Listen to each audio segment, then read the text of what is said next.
semua, kembali lagi di YouTube channel saya, Vincentia Channel. Pada video kali ini saya akan kembali membahas seputar ASN atau PNS. Jadi untuk teman-teman yang ingin menjadi seorang PNS atau ASN, teman-teman harus tahu tuh bahwa ada kekurangannya juga nih, dan juga tentu saja ada kelebihannya ketika teman-teman menjadi seorang PNS ini ya. Jadi saksikan terus video ini ya. Sebelum kita membahas tentang kekurangan dan kelebihan menjadi seorang PNS, teman-teman yang belum subscribe channel ini jangan lupa di subscribe dulu dan tekan tombol loncengnya ya, biar tidak ketinggalan info-info ketika saya mengupload video terbaru. Oke, langsung aja ya. Yang pertama akan kita bahas adalah tentang kelebihannya menjadi PNS dulu nih. Apa sih kelebihannya? Yang pertama tentu saja adalah aman dari PHK. Kenapa mungkin banyak banget yang ingin menjadi seorang PNS? Karena bisa dikatakan bahwa seorang PNS itu aman loh dari PHK. Ya mungkin nggak aman-aman banget sih, tapi akan susah ya untuk memberhentikan seorang dari jabatannya sebagai PNS. Mungkin aja dia bisa diberhentikan, tapi kalau memang sudah sangat melanggar aturan-aturan yang ada di PNS. Tapi memang prosesnya itu cukup panjang. Berbeda dengan teman-teman ketika bekerja di perusahaan, nggak masuk saja 2-3 kali tanpa keterangan dan lain sebagainya sudah bisa dipecat. Tapi kalau sebagai seorang PNS, nah itu dia kelebihannya adalah tidak semudah itu untuk memberhentikan seorang PNS ya. Lalu yang selanjutnya itu adalah mendapatkan dana pensiun. Nah ini juga salah satu kenapa orang tua kita ataupun bahkan kita sendiri itu ingin menjadi seorang PNS, karena bisa dirasakan dan dikatakan bahwa ketika kita sudah tidak bekerja lagi, kita tetap mendapatkan uang pensiun, walaupun itu mungkin tidak banyak ya, tapi ya cukuplah untuk hidup. Seperti itu ya, mungkin memang itulah pemikiran kenapa orang tua kita sangat menginginkan kita menjadi seorang PNS karena adanya dana pensiun. Lalu yang ketiga itu adalah kemudahan untuk mengajukan pinjaman. Jadi kalau teman-teman sudah menjadi seorang PNS, teman-teman itu akan mudah loh untuk mau meminjam misalnya nih uang dari bank. Itu cukup mengajukan, lalu nanti kalau istilahnya kami itu adalah menyekolahkan SK-nya.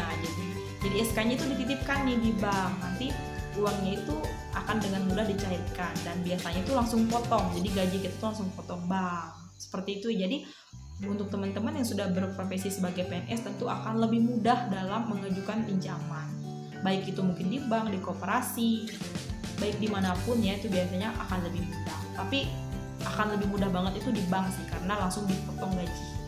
Seperti itu ya. Lalu yang selanjutnya adalah bisa sekolah lagi. Nah, teman-teman itu punya hak untuk melanjutkan pendidikan ke jenjang yang lebih tinggi. Seperti saya kemarin, teman-teman bisa lihat di video yang ini. Nah, itu teman-teman bisa lihat karena saya memang sudah melanjutkan pendidikan saya ke jenjang yang lebih tinggi, di mana saya melanjutkannya itu melalui tugas belajar.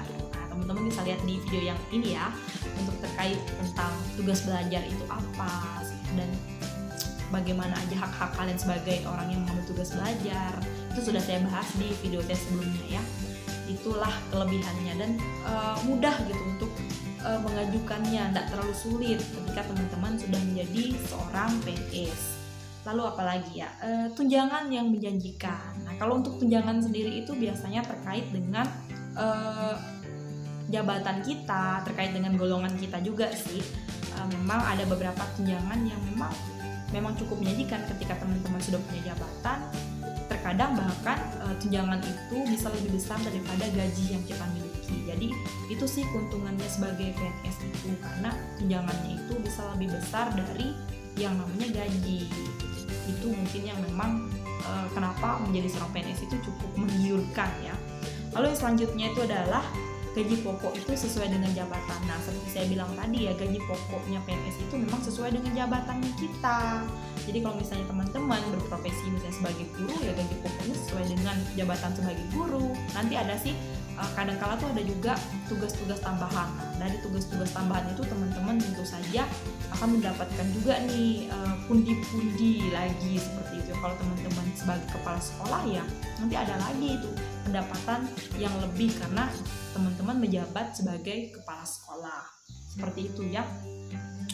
Lalu itu adanya jaminan kesehatan. Nah, kalau ini sudah pasti ya, sebagai seorang PNS jaminan kesehatannya itu adalah BPJS, di mana kita tidak perlu untuk membayar ataupun memotong dari harus mengaksur ke bank misalnya seperti itu pembayaran BPJS, tapi langsung dipotong dari gaji kita. Jadi memang langsung gitu seperti itu, BPJS tiap bulan itu sudah dijamin karena sudah dipotong langsung oleh pihak BPJS itu dengan gaji kita, seperti itu ya. Lalu yang selanjutnya itulah jam kerja yang pasti. Ya, jam kerja PNS itu kan pasti ya, ada yang masuknya jam 7.30 ya, nanti ada yang kalau sebagai guru ya jam 14 atau jam 15 itu sudah bisa pulang. Tapi kalau sebagai kantoran biasanya jam 16 atau jam 17 itu sudah bisa pulang juga. Jadi jam kerjanya itu jelas. Tapi mungkin ada juga sih PNS yang sampai harus lembur seperti itu ya, tapi ya tidak banyak. Tapi memang jam kerja dari PNS itu tuh sudah jelas ya. Itu jadi teman-teman tentu aja punya waktu untuk bersama keluarga lebih banyak ketika teman-teman sebagai seorang PNS seperti itu. Nah, tapi ada loh kekurangannya. Jadi untuk teman-teman yang ingin menjadi seorang PNS itu bukan hanya kelebihannya aja loh, memang kelebihannya ada, tapi juga ada kekurangannya nih. Apa sih? Ini saya sudah rangkum juga nih. Mungkin teman-teman yang sudah sebagai seorang PNS sekarang tuh punya kelebihan ataupun kekurangan yang berbeda dari yang saya sudah jelaskan di sini. Bisa banget komen di kolom komentar ya nanti. Apa sih kekurangan dan kelebihan menurut teman-teman lagi? Kalau ini saya pribadi ya. Kalau menurut saya yang pertama itu adalah kekurangannya itu gajinya itu tidak bisa dinegosiasi. Jadi beda ketika teman-teman mendaftar ataupun mau masuk ke perusahaan itu biasanya di wawancara itu ada ditanya nanti kamu maunya gajinya berapa seperti itu kan. Tapi kalau di PNS nggak bisa kayak gitu. Jadi semuanya itu tergantung dengan golongannya. Jadi kalau memang teman-teman lulusnya itu sebagai PNS sebagai golongan 2A ya harus menyesuaikan gajinya dari 2A, lalu setelah itu baru nanti ke 2B. Tapi kalau teman-teman dari 3A ya gajinya sesuai dengan golongannya teman-teman, sesuai dengan 3A, lalu nanti baru 4 tahun lagi baru ke 3B, dan nanti ketika ada kenaikan gaji ya baru naik seperti itu. Jadi nggak bisa dinego gajinya ya.